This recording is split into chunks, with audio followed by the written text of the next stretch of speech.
welcome to St Mary's Church in Burham. Very big and cavernous church that we've walked into. Now, it's the first time we've both walked into it, so we're giving you our first impressions. It's freezing cold in here, and our spiritual radar, if we had one, if you believe that we have one or that you have one, it feels very ominous and suppressive in here actually. I don't know, it just feels very sort of, it's quite a weird atmosphere. It's one of those proper sort of, wouldn't want to stay here on a cold winter's night. Interesting couple of things that I want to show you before you get a look around properly. Behind us are two Norman fonts. This is one of them. I don't think we can, no you can.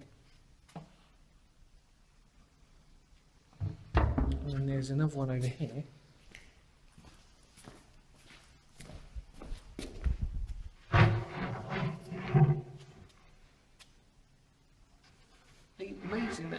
Amazing to see two fonts. It's like with most Norman churches, this was built of Kentish ragstone, as you can probably tell by the inner layers of the church itself. It's seen better days. A lot of the plastering, as you've seen, has come off. So you've layered, like this is the original plaster, and obviously it's slowly decayed off. And probably with every church really, this fell into disrepute due to population. It's a population decrease in the 13th century.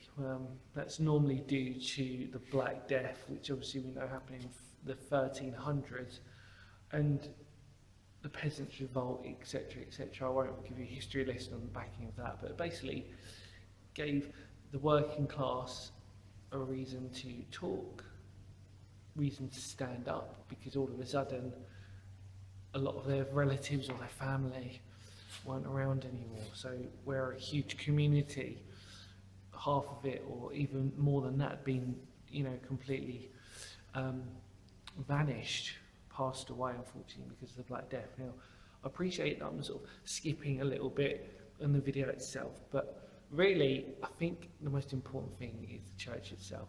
I'd love to bore you about history, and I like reading about all of the history of churches and things like that. I'm still a believer that I prefer a ruinous church. There's something about the atmosphere about it that sort of gives us something more to it. But this is quite an incredible place in itself. Now, this is another thing to look at.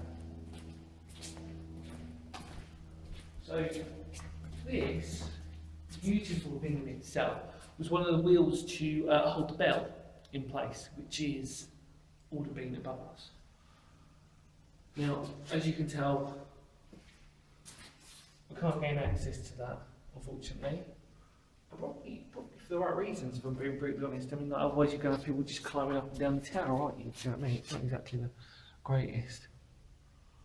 It's set of 3 bells there. Now, what happened in the 1980s was that one of the bells had been vandalised, and etc., etc. And this is one of the remaining pieces of that structure of the bell that's still here. It's incredible, really. I mean, look at the beautiful work in that. It's just lovely.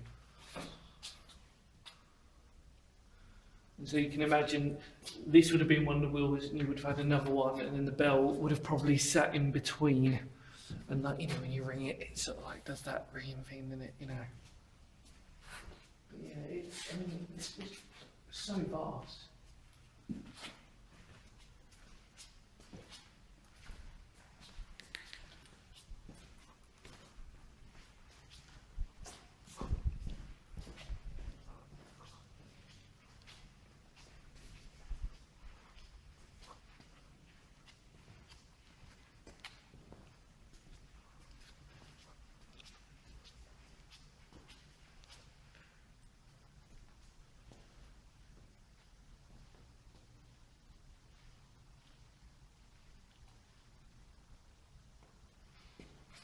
interesting that that is actually on the Lamentations of Jeremiah, and the first thing that strikes me is how lonely sits the city that was full of people.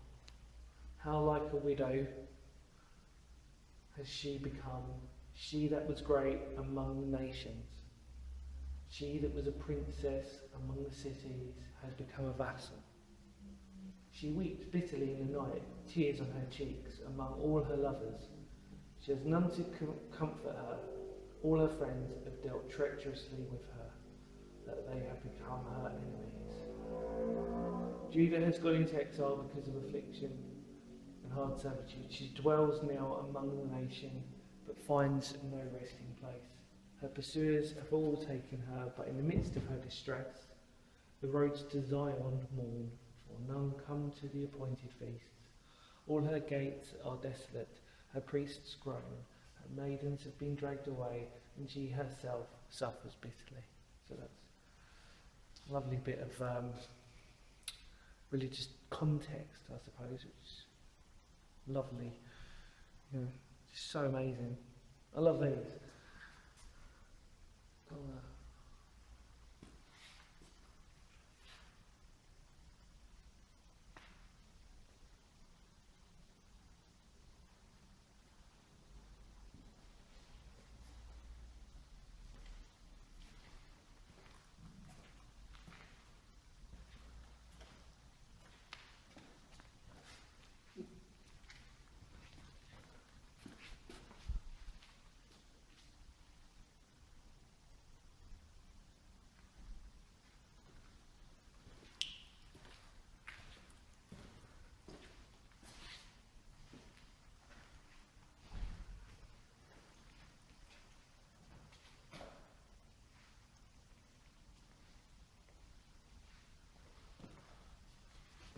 Thank you as always for watching. Really hope you enjoyed the video. I'm going to take you outside now, as become accustomed to these videos, so you can have a look at the majesty of this wonderful place. See you later.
Thanks for watching.